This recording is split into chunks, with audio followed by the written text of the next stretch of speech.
যুক্তরাষ্ট্রের ভেনেজুয়েলা হামলা বিশ্ব রাজনীতিতে নতুন অধ্যায়। ৩ জানুয়ারি ভোর কারাকাসের আকাশে বিস্ফোরণ, যুদ্ধবিমান উঠছে এবং দক্ষিণ আমেরিকার ইতিহাসের সবচেয়ে বিতর্কিত এক নতুন অধ্যায়ের লেখা শুরু হয়েছে। এটি শুধুমাত্র একটি সামরিক অভিযান নয়, এটি এমন এক ঘটনা যা বিশ্ব রাজনীতির শক্তি, আইন ও আন্তর্জাতিক সম্পর্কের চিরস্থায়ী প্রভাব ফেলতে পারে। মধ্যরাতে শুরু হয় অপারেশন অ্যাবসোলিউট রিজলভ নামে পরিচিত মার্কিন সামরিক অভিযান। বিমান ও বিশেষ বাহিনীর সহায়তায় ভেনেজুয়েলার সরকারের মিলিটারি ঘাঁটিগুলোতে আকাশ ও ভূমিতে হামলা চালানো হয়। মার্কিন প্রেসিডেন্ট ডোনাল্ড ট্রাম্প ঘোষণা করেন প্রেসিডেন্ট নিকোলাস মাদুরো ও তার স্ত্রী সিলিয়া ফ্লোরেসকে আটক করে নিউ ইয়র্কে নেওয়া হয়েছে, যেখানে তাদের বিরুদ্ধে ড্রাগ ট্রাফিকিং ও নার্কো টেরোরিজম সংক্রান্ত মামলায় হাজিরা দেওয়ানো হবে। এই অভিযানকে বহু বিশ্লেষক 1989 সালের পানামা অভিযানের পর আমেরিকার সবচেয়ে বড় হস্তক্ষেপ বলেও তুলনা করেছেন। 1811 সালে স্প্যানিশ ঔপনিবেশিক শাসন থেকে স্বাধীন হয় লাতিন আমেরিকার তেল ও খনিজ সম্পদ সমৃদ্ধ দেশ ভেনেজুয়েলা। স্বাধীনতা পরবর্তীকালে রাজনৈতিক বিশৃঙ্খলা ও স্বৈরশাসনের নানা অভিযোগের পরও সিমন বলিভার শক্ত হাতে ধরে রাখেন ভেনেজুয়েলার হাল। 1998 সালে হুয়ান গার্দিওলা প্রথম বামপন্থী প্রেসিডেন্ট হিসেবে নির্বাচিত হন।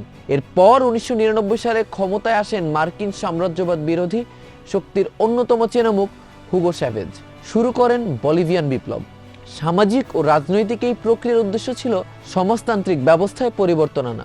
রাশিয়া, চীন, কিউবা, উত্তর কোরিয়ার মতো বামপন্থী ব্লকের সমর্থন আর দেশের খনিজ সম্পদ রক্ষার চেতনাই ছিল চ্যাভেজের মূল শক্তি।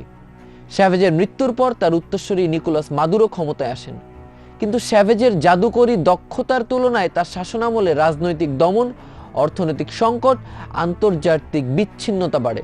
মাদুরো সরকারের আমলে দেশটিতে গভীর রাজনৈতিক ও অর্থনৈতিক সংকট চলছে, যার ফলে ব্যাপক বিক্ষোভ, সামরিক হস্তক্ষেপের চেষ্টা এবং আন্তর্জাতিক নিষেধাজ্ঞা তৈরি হয়।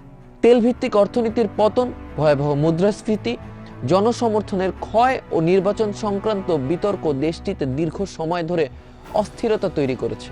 যুক্তরাষ্ট্র বহু দশক ধরে ভেনেজুয়েলার তেলের উপর নিষেধাজ্ঞা আরোপ করেন এবং মাদুরো সরকারের বিরুদ্ধে সন্ত্রাস ও নার্কো ট্রাফিকিং এর অভিযোগ তুলছে। 2025 সালের আগস্টে মার্কিন সরকার মাদুরোর বিরুদ্ধে সর্বোচ্চ 50 বিলিয়ন বাউন্টি ঘোষণা করেছিল।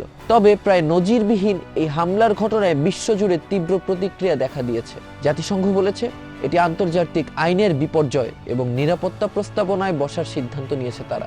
চীন ও রাশিয়া এর সমালোচনা করেছে এবং এটি সার্বভৌমত্বের লঙ্ঘন বলে অভিহিত করেছে। ইউরোপীয় ইউনিয়ন উদ্বেগ প্রকাশ করেছে ও শান্তিপূর্ণ পথ অনুসরণের আহ্বান জানিয়েছে। অনেক ল্যাটিন আমেরিকার সরকার এটিকে সামরিক আগ্রাসন বলেও নিন্দা জানিয়েছেন, যেখানে কিছু দেশ শান্তি ও কূটনৈতিক সমাধান জোরদার করতে বলেছে। যুক্তরাষ্ট্রের দাবি এই অভিযান মাদুরোর নার্কো ট্রাফিকিং ও আন্তর্জাতিক অপরাধ মোকাবিলায় প্রয়োজন ছিল। তবে আন্তর্জাতিক আইন বিশেষজ্ঞরা বলছেন এটি রাষ্ট্রীয় সার্বভৌমত্বের পরিসীমা অতিক্রম করেছে, যা ভবিষ্যতের আন্তর্জাতিক সম্পর্কের পরিবর্তন করতে পারে। এই ঘটনার ফলে তেল বাজারে অনিশ্চয়তা বজায় থাকবে, বিশেষত ভেনেজুয়েলার বিশাল তেল ভাণ্ডারের উপরেই বিশ্বজুড়ে নজর থাকবে।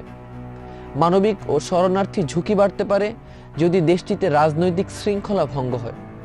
বিশ্ব রাজনীতির শক্তির ভারসাম্য আরও প্রতিদ্বন্দ্বিতাপূর্ণ দিকে গড়াতে পারে, বিশেষত যুক্তরাষ্ট্র এবং বাকি বিশ্বখ্যাত শক্তিগুলোর মাঝে। বিশ্ব রাজনীতির শক্তি ও নীতির নতুন অধ্যায়ের সূচনা হলো এই ঘটনার মধ্যে দিয়ে, কিন্তু অধ্যায়ের পরবর্তী প্রেক্ষাপট কি হবে? বিশ্লেষকরা ভাবছেন ভেনেজুয়েলার হামলায় এই ঘটনা খুলে দিতে পারে আরেকটি বিশ্বযুদ্ধের পথ। শুরু হতে পারে বৈশ্বিক রাজনৈতিক ভারসাম্যহীনতার এক নতুন যুগ।